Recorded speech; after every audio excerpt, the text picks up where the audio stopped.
jeunes compatriotes, au moment où je m'adresse à vous, je mesure les préoccupations légitimes qui sont les vôtres dans un contexte international marqué par une succession de crises dont les effets touchent la quasi-totalité des secteurs d'activité et n'épargnent aucun État. Lors de mon récent message à la nation, j'avais indiqué à cet égard que la vitesse d'exécution de certaines de nos politiques publiques se trouvait perturbée par ces chocs exogènes, mais aussi par la persistance de certaines menaces internes. Il est clair que cet environnement particulièrement contraignant a pu relativement ralentir le rythme que nous avons souhaité impulser à notre développement. Je le déplore autant que vous. Je puis toutefois vous assurer que je n'ai jamais perdu de vue les objectifs que nous nous sommes fixés ensemble.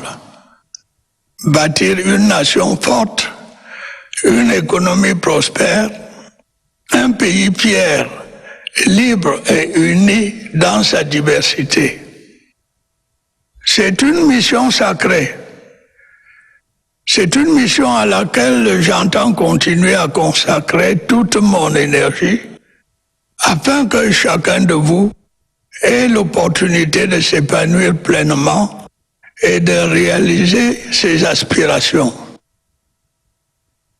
Ces dernières années, nous avons déployé des efforts méritoires et mobilisé d'importantes ressources financières pour relever les nombreux défis auxquels nous étions confrontés au plan sécuritaire, sanitaire, humanitaire, économique et financier. Nous allons continuer dans cette voie, résolument. Je m'y engage.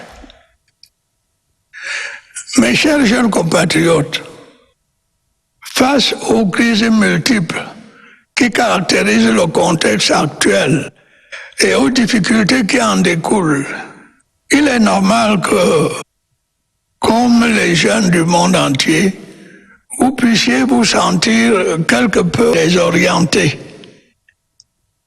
Il est normal que vous soyez tentés de vous laisser gagner par le doute, par la peur du lendemain. N'en faites rien. Ne baissez surtout pas les bras.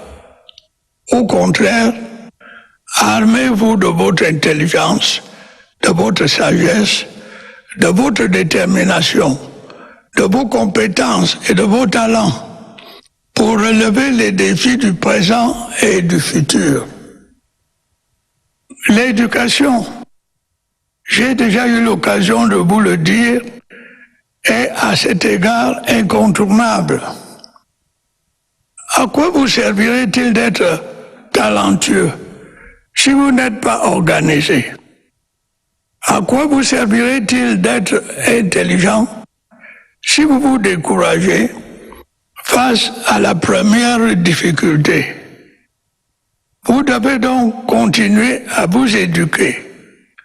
Vous devez également continuer à cultiver le goût de la discipline et de l'effort, tout en vous laissant guider par les vertus de la créativité et de l'audace. Pour ma part, je continuerai à consentir les efforts nécessaires pour créer avec le gouvernement et les autres partenaires sociaux un environnement propice à votre éducation, mais aussi à votre intégration professionnelle et à votre plein épanouissement. À cet effet, j'accorderai, comme par le passé, la priorité au développement de notre système éducatif, tout en mettant davantage l'accent sur la professionnalisation.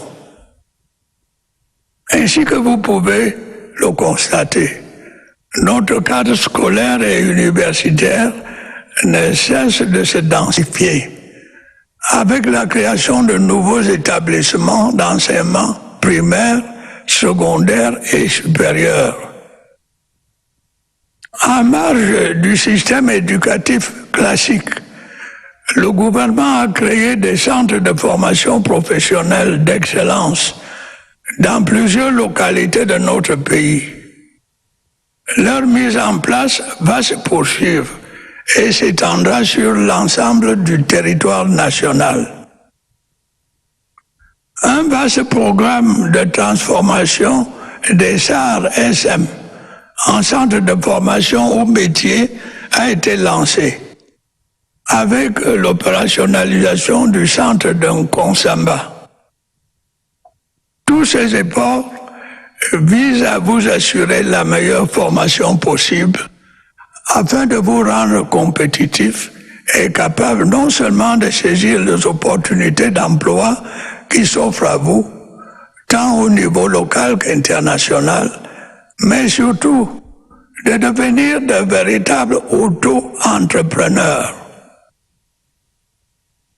Mes chers jeunes compatriotes, dans le souci de favoriser votre insertion dans le marché de l'emploi, l'État mène des actions qui visent à promouvoir la culture entrepreneuriale nécessaire à l'autonomisation de la population jeune. C'est le sens du plan triennal spécial jeune que j'ai prescrit en 2016. Ce mécanisme a déjà permis de financer plus de 11 000 projets en faveur des jeunes et générer près de 35 000 emplois directs pour un coût global d'environ 20 milliards de francs CFA. Pour donner une impulsion à ce dispositif, j'ai instruit le gouvernement d'accélérer la mise sur pied du fonds de garantie aux jeunes entrepreneurs en y intégrant un guichet spécial dédié au financement des projets des jeunes de la diaspora camerounaise. Dans ma récente adresse à la nation, j'ai annoncé le démarrage ou la poursuite de nombreux projets dans divers secteurs, notamment les infrastructures, l'énergie, les mines. Il s'agit là de niches d'emploi que je vous invite à exploiter. Nous allons résolument poursuivre nos efforts en faveur de la relance et de la diversification de notre économie, ce qui ne manquera pas de créer de nouvelles opportunités d'emploi pour notre jeunesse. Mais je me dois de le rappeler, il est évident que ni l'État, ni les entreprises existantes du secteur privé ne peuvent à eux seuls absorber le volume de jeunes issus chaque année du système éducatif classique. C'est pour cette raison que je vous demande, une fois de plus, de vous tourner également vers l'auto-emploi, en saisissant les opportunités qui s'offrent à vous dans les domaines tels que l'agriculture, l'artisanat ou l'économie numérique. C'est assurément l'une des voies les plus indiquées pour résorber le chômage des jeunes. Mes chers jeunes compatriotes, en dépit d'un contexte difficile, l'État fait tout ce qui est en son pouvoir pour créer les conditions d'une meilleure insertion socio-professionnelle de notre jeunesse. Certes, il est nécessaire d'intensifier nos efforts pour qu'une masse significative de jeunes accède au monde de l'emploi. Nous sommes déterminés à atteindre ce but et nous y parviendrons. Je vous invite donc à ne pas céder au découragement qui pousse certains d'entre vous sur des chemins périlleux de l'immigration clandestine ou vers le mirage de solutions faciles qui ne conduisent qu'à des impasses. De même, je vous exhorte à vous détourner des comportements déviants qui prennent de l'ampleur dans notre société. C'est malheureusement le cas en milieu scolaire où l'incivisme, la consommation des stupéfiants, les agressions diverses et bien d'autres dérives sont de plus en plus récurrents. De tels agissements sont à proscrire car ils ne peuvent vous profiter. Il faut également éviter de céder à la tentation de chercher refuge dans le monde virtuel, avec l'usage abusif d'Internet et des plateformes numériques, on risque de vous couper des réalités. Conscient de ces dangers, j'ai prescrit au gouvernement d'élaborer une charte visant à garantir la protection des enfants sur Internet dans notre pays. Mes chers jeunes compatriotes, je tiens cependant à vous encourager à vivre au rythme de votre temps et à tirer avantage du développement numérique et technologique pour améliorer dans le monde réel vos conditions de vie et celles de vos compatriotes. Je vous demande de ne pas désespérer de votre pays et d'avoir foi en l'avenir. Les difficultés existeront toujours dans la vie des êtres humains, mais elles sont faites pour être affrontées avec courage et détermination. Je serai toujours à vos côtés dans ce combat salutaire, celui de la réalisation de vos aspirations au progrès et à la modernité. C'est un combat que nous ne pouvons pas envisager de perdre. Je sais pouvoir compter sur vous. Vous pouvez compter sur moi. Je vous souhaite à toutes et à tous une joyeuse fête de la jeunesse.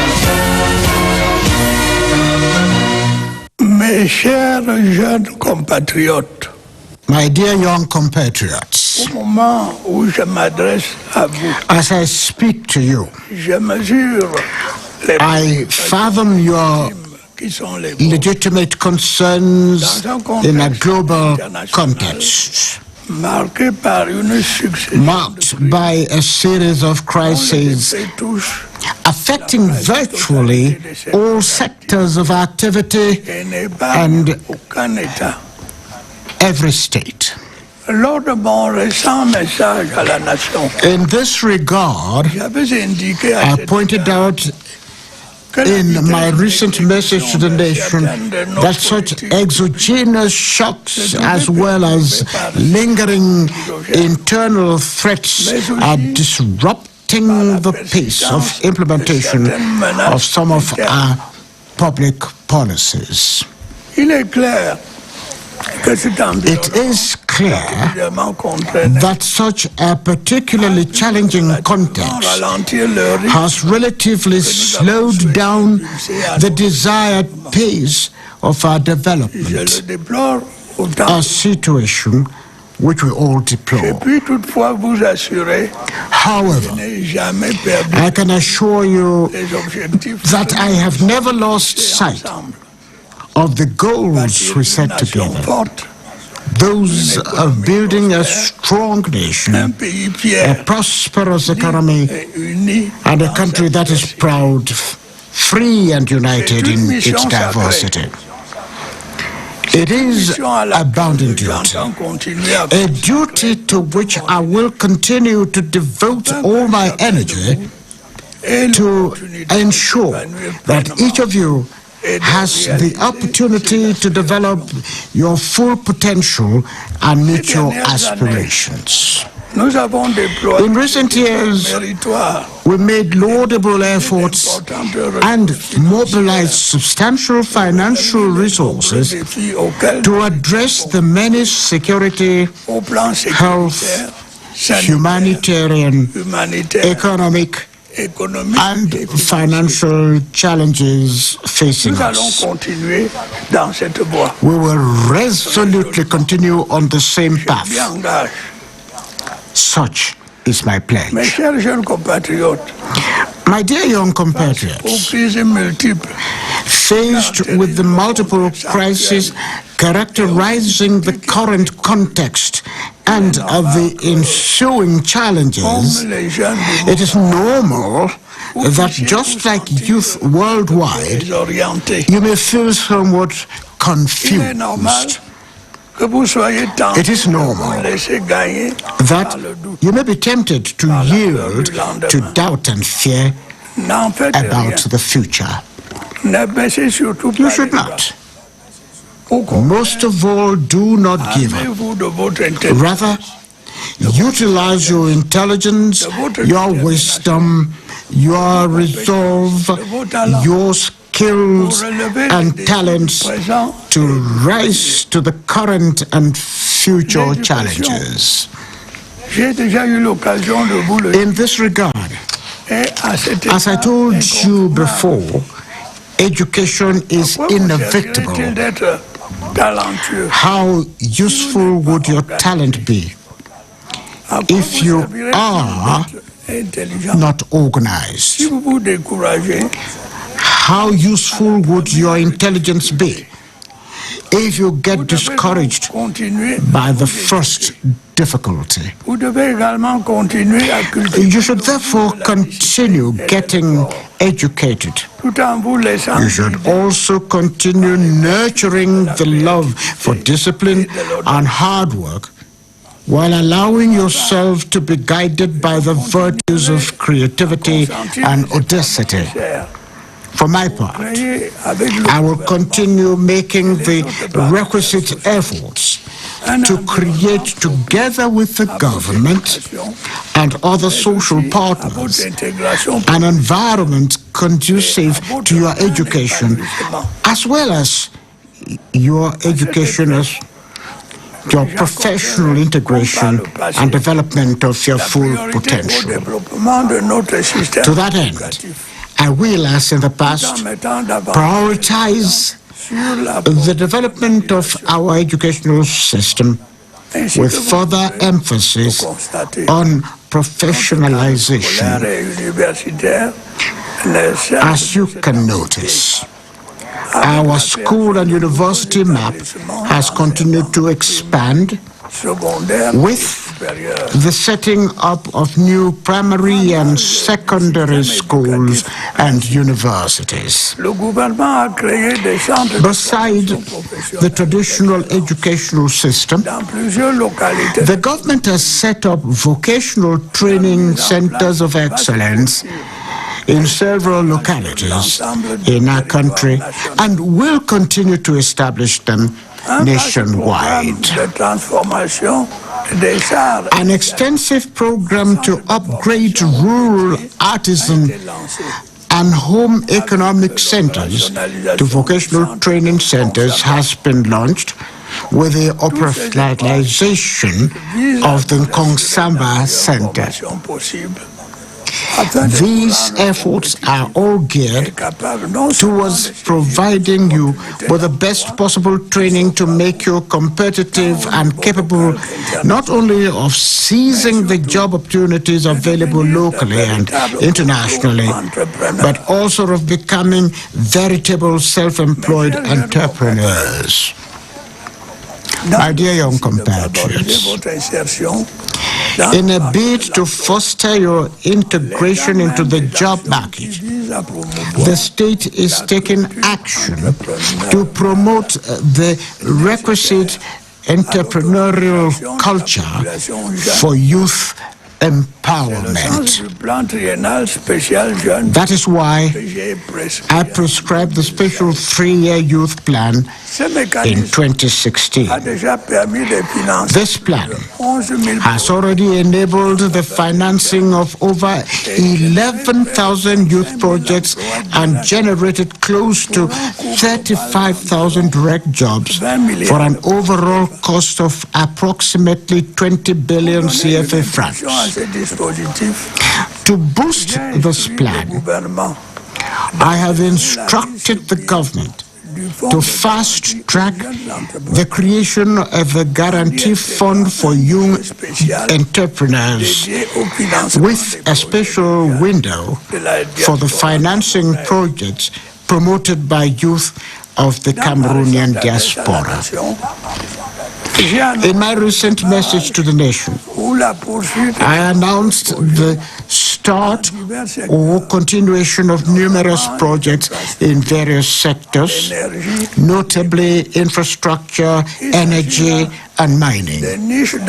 These are employment niches that I am inviting you to take advantage of.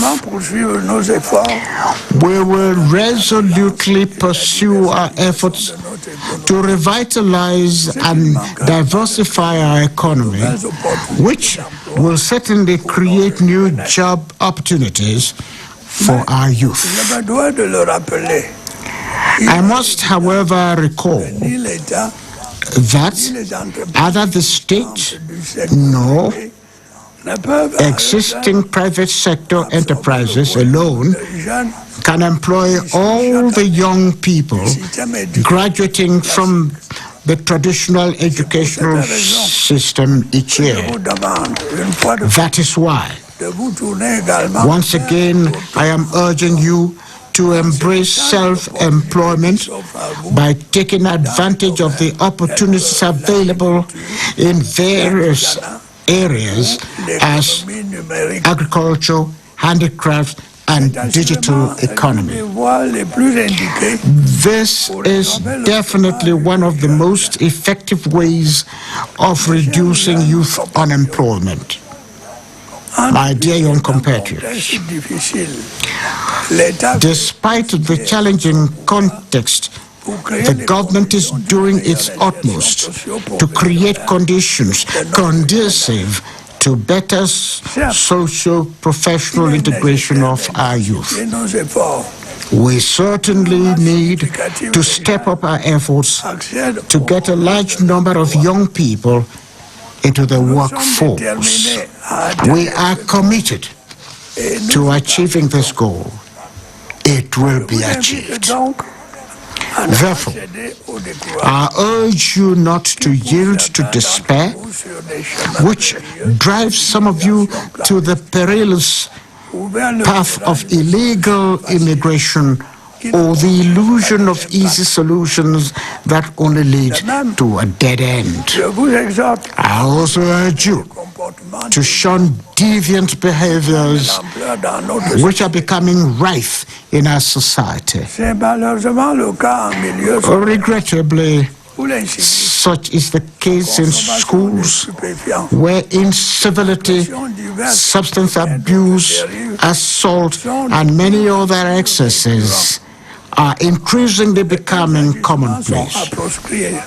Such behaviors should be prohibited as they do not serve your best interest. You should also resist the temptation to seek refuge in the virtual world through misuse of the internet and digital platforms, with the risk of losing touch with reality. Aware of these threats, I have instructed the government to draw up a charter to ensure the protection of children on the internet in our country. My dear young compatriots, I encourage you, however, to keep up with the times and use digital and technological advancements to improve your living conditions and those of your fellow citizens in the real world.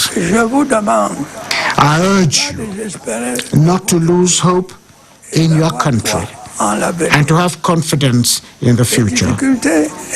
Challenges will always be a part of human life, but